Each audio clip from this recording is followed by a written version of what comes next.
Now, I'm sorry, I've got no Fallout music. But holy shit, dude. Now, obviously, yeah, I'm a Bethesda gamer. I play Skyrim, and I played Fallout 4 and 3 and NV. Remember those days very fondly. Fallout was my introduction into Bethesda games, or these open world, interactive sort of games, which blew my mind, because I remember the idea of just being able to throw an object out of inventory and see it not be destroyed and then move it around was fucking mind-boggling to me. You know, I was amazed at the freedom you could have in those games, and then the freedom of mods well and truly afterwards. And I loved Fallout. You know, it was a bit odd to me, you know, with the whole futuristic, future retro sort of atmosphere that it has, like just, you know, it lives in the past but lives in the future. But it's always been an interesting sort of dynamic, the Fallout universe. And Bethesda's brought that to light. But holy shit, I've just watched the TV series. I've finished it, and that was some good shit, man. I will talk about spoilers after, like, you know, I'll warn you when I get into that. I really like this TV series. 100% worth a watch. You know, that was good. If you're a Bethesda gamer fan, 100% give it a go. Anyway, I'm pretty sure everyone's been giving it good reviews anyway.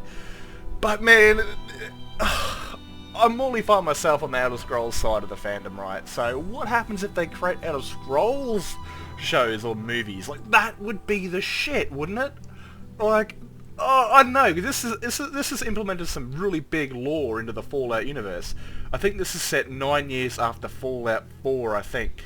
I'm not like, what is that? Oh, I'm not 100% sure. But this is after Fallout 4. And imagine, like, if Todd Howard, instead of becoming, like, he said himself he's getting old, right? He's getting old. And he's probably going to be moving out of the game director seat sooner or later. And I think he said, like, his Elder Scrolls and possibly Fallout 5 might be his very last Bethesda games. Does that mean he disappears into the darkness? Absolutely not. He's just put his foot into a producer role on a TV series. And this is kind of where it all starts. Like, we could really well see Fallout movies or Elder Scrolls movies from Bethesda while he's not doing game directing anymore.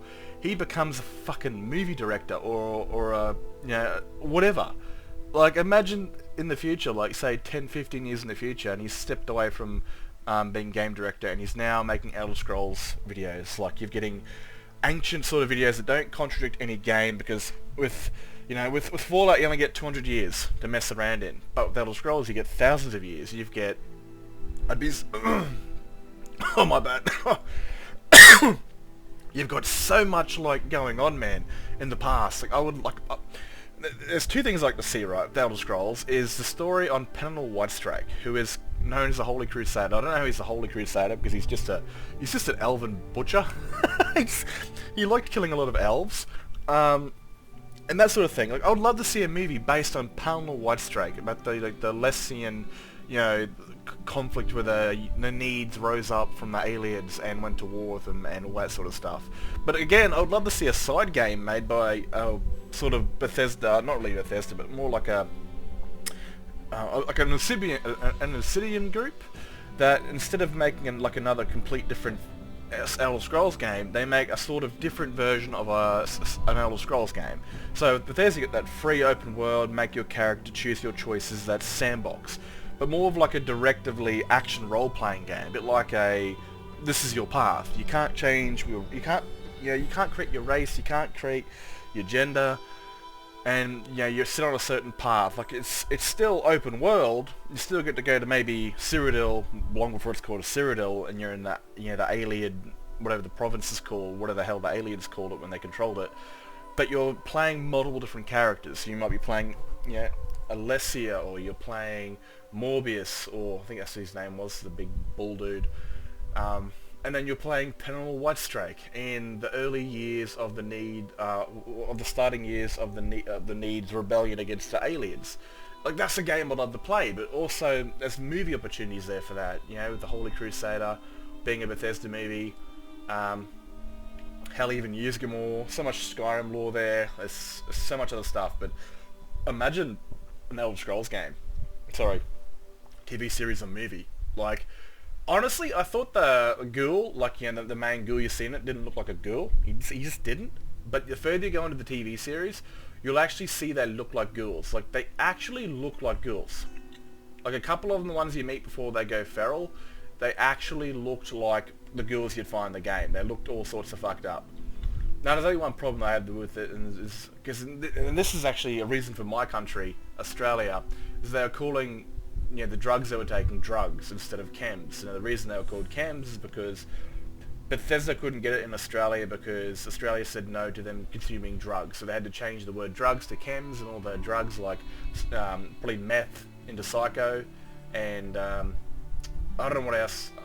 I don't think you can even sniff any sort of powder in in Fallout, but they changed the drugs names and the name of drugs because of Australia.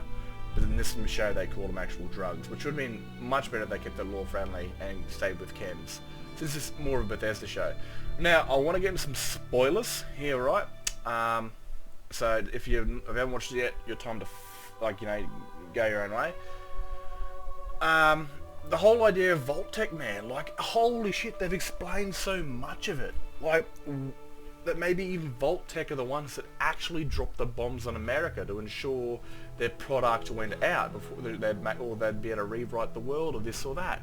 Like, the heads of Vault-Tec are, like, I think they're cloning themselves. Like, they're brain, like, the little brain bots, or I don't know what the hell that thing was. Like, that's like a Robotron, like, on the ground, but like, they're cloning themselves and reliving their lives, and I think shit like that. Like, they I think, or maybe they're coming out at certain times, and I think like that the black woman, what's her name? It's like Betty. I think Betty was actually like an older version of the ghoul's wife. I'm too sure about his child though, unless that was his child. But I think they're cloning themselves and reliving their lives, and over and over and over and over before they die or this or that.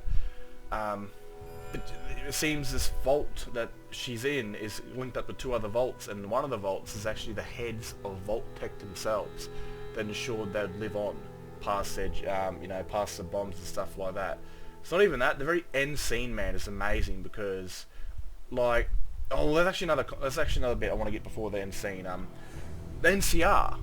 The first time I met the NCR was in New Vegas, and that was shortly after playing Fallout 4.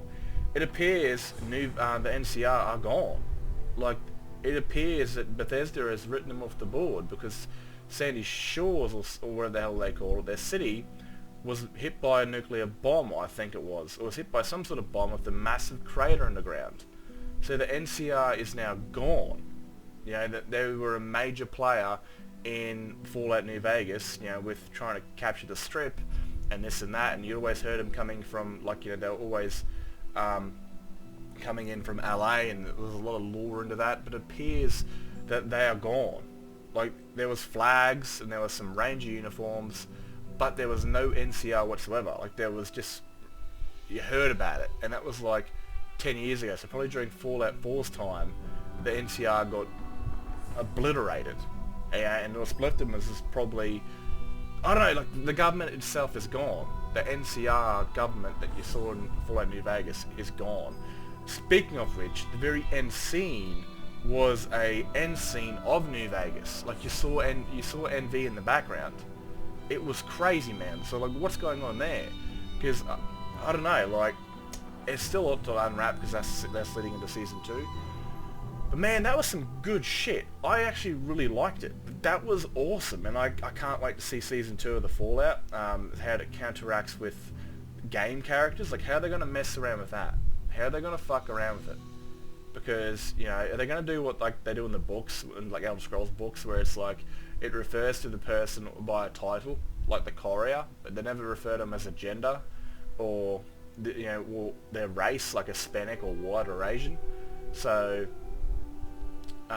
is it ever gonna, I don't know, they'll probably do that, because they don't want to mess around with actual game characters and game story plots, which is also very weird, because how does NV sit into this? Because you had 3 choices. You helped Mr. House control, get rid of everyone else, you help the Legion, or you help the NCR. So how that, because it's now stepping into NV, which is now, does that look like New Vegas?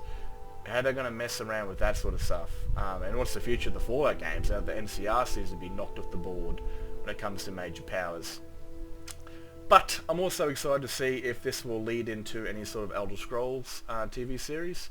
especially in the past, because that would be very interesting when it comes to ancient lore and stuff like that. There's so much to pick from like the 5,000 years before Skyrim, hell in between Skyrim and Oblivion with the Mead Dynasty coming into power. Jesus Christ, you've got 30 years in between Morrowind and Oblivion. You've got all sorts of different crazy stuff, either modern history or ancient history. So I'd love to see what Todd Howard's cooking, because it looks like he's stepping out of the role of game designer, not because of age, but because he knows he's not going to be there forever, and there's opportunities for him to really step his foot into the Hollywood scene and start doing some stuff with Bethesda's logo, like Elder Scrolls and Fallout.